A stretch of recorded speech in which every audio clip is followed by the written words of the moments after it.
Let's talk Bristol City, ladies and gentlemen. At the start of the year, they were 21st with 22 points.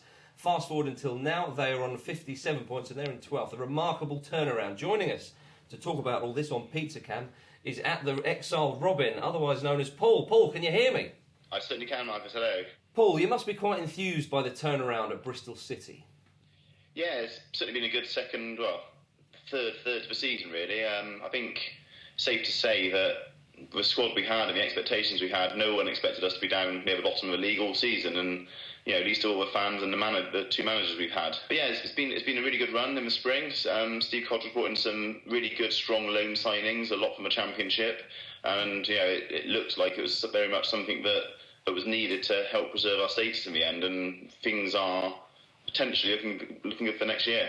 He's a very enthusiastic man, Steve Cotterill. Do you think that's what he's done with the players? It is just got them motivated, because as we said, they were a bit down in the doldrums in 21st, and motivation is obviously key for that kind of thing. I think there's a huge element of that. I mean, in Sean O'Driscoll and Steve Cotterill, you've got two managers who are almost absolute poles apart, and if you could share each of their best bits, you'd probably have an absolute top-class manager, because Sean O'Driscoll is quite serious, quite a dour man, but he knows his football inside out. He knows his players. He was really trying to build something long-term at Ashton Gate and really trying to get the players thinking about their game, possibly to the cost of a little bit of that natural enthusiasm, that natural excitement. And Cotterill's come in and just seemingly sort of revitalised a lot of the behind-the-scenes stuff going on at the club, and giving these players who have the talent maybe just some of that extra confidence and that extra, as you say, buzz and enthusiasm they needed just to get performances improved. How important have Sam Baldock and Manuel been to the revival? At one point, they were looking like they were the only ones saving our season. I mean, they were scoring goals all year, but scoring goals hasn't been our problem since August, to be honest. Letting them in at the other end was. But yeah, and they've been tremendous in time. Sam Baldock all seasons worked hard. He was getting a bit of stick earlier in the season, admittedly, from myself included, he was missing a lot of chances at crucial stages in matches where we were 0-0 or maybe 1-0 up, and we went on to not get the points we should have done in those games, and he was getting a bit of stick. He's really come through the second half. Manuel has probably been one of the most talented players we've seen at Ashton Gate in years, but equally frustrating in just as many measures.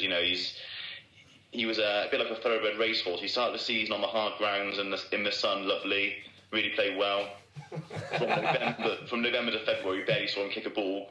Literally, he was on the pitch but was barely kicking a ball in the muddy grounds, and has come back a little bit towards the end of the season. But he's a great talent. He looks languid. He looks lazy. I don't think he is, but he looks one of these players who just frustrates managers and fans alike. But yeah, he scored 20 goals and he's assisted almost every single goal we scored at the start of the season. So he's been really crucial for us to make sure we at least are where we are. Can you keep hold of them both?